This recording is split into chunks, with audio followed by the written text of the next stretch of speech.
بسم الله الرحمن الرحيم. ايه يا اهلا، ايه اخباركم؟ ايه معاكم الناس الاحمر؟ تعالوا كده اشتركوا في القناه ودونا لايك. طبعا بعد اللي حصل بعد ماتش الاهلي وشباب بلوزداد في الجزائر، طبعا انا حابب ماتش فيديو. والله واحد كان تعبان جدا من الماتش ده وكان سيء جدا الاهلي، فواحد ما يحبش يعمل فيديو. فالنهارده نتكلم بس كده كلمتين كده سريعه جدا. يا جماعه اللعيبه لازم تمشي يمشي، يعني احنا مش هنمسك في حد، باب مفتوح. اللي عايز يقعد معانا ويلعب بجهد ويخلص للنادي اهلا بينا، نحطه فوق راسنا ولا مش هنقعد مع السلامه. انا مش هنقف عليك، يعني انت مش احسن من اللي مشي يعني. فسواء اكرم ولا شناوي ولا خدع فتح، الناس عايز تمشي مع السلامه. يا جماعه اللي عاوز يمشي يمشي.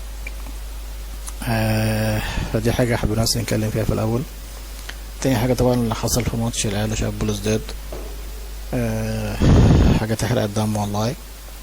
يعني انت ازاي يا كابتن كورة؟ برضو قلنا قبل الماتش ما تلعبش بجناح واحد وانت لعبت بجناح واحد. يعني انت لعبت حسين الشحات والدبيسي بس اللي يلعب بس جناح يا كابتن كورة يعني. احب يا رب ما تنزل حسين الشحات وبرستير من اول الماتش وبعد كده اللي يحصل.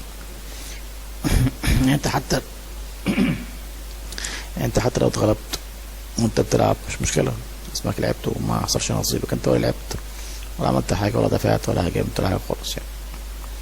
فهتكسب ازاي يا كابتن كورة؟ يعني قالك انت عدو كان مصلحة لينا بعد ما اورلاندو كسب اول امبارح استاد اذربيجان، والمجموعة بقت صعبة طبعا.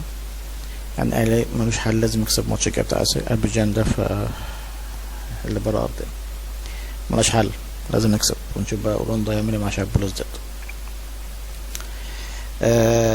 وبعد كده بعد ما دخل فينا الجون طبعا جاي نازل كهرباء وبيرسيتاو. يا فرحتي في اخر خمس ثواني مثلا هينزل يعملوا ايه؟ انت كنت بدأت بحسين الشحات وبيرسيتاو وبعد كده طلعت مثلا حسين الشحات ونزلت كهربا لعبت وينج، بيلعبها برضه كهربا يعني. لكن انت ولا عملت كده ولا عملت كده.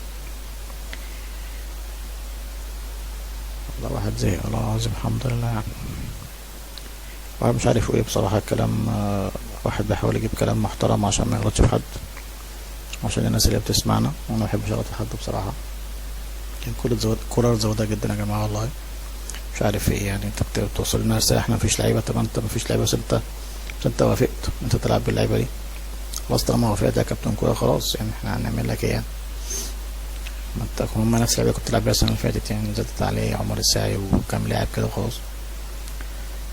في مشكلة يا جماعة في الاهلي، وعندنا ماتش بكرة مع سموحة، ربنا يستر بقى ما نتغلبش. انا من الدوري بالنسبة لي مش فارق بصراحة بيني وبينكم، انا مهمني افريقيا، احنا نكمل في افريقيا ونكسب على ماتش اذربيجان ده اللي جاي، ملهاش حل ان شاء الله باذن الله يعني. نكسبه عندنا يبقى عندنا 10 نقط، تبقى احنا كده ان شاء الله ضامنين بنسبه كبيره احنا هنكمل في المجموعه. سواء اول مش فارقه يعني، بس المهم الاهلي بس يعدي الماتش بتاع اذربيجان ده. وكابتن محمد رمضان يا ريت تشد شويه على اللعيبه، يا ريت تخصم منهم زي ما بياخدوا في المكافآت في الفوز، تخصم منهم في الهزيمه وفي التعادل وفي حالة الدم للجماهير.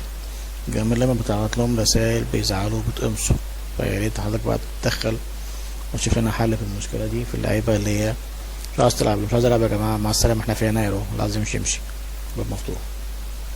لكن انت تنزل كل يوم كل ماتش كده تحرق دمنا، لا بلاش، مش عاوزينها دي. ما قلناش على كده بصراحة في الاهلي. فاهم؟ ولا لما مستر كورة او مش عارف يكمل معانا مع السلامة، هو كمان نجيب مدرب تاني يكون عنده حماس وعنده حافز يعمل حاجه. لكن انت كده بالنسبه لك كده خلصت مستوى الكوره، مع السلامه، مش هنسمع عليك ومش هنسمع على حد.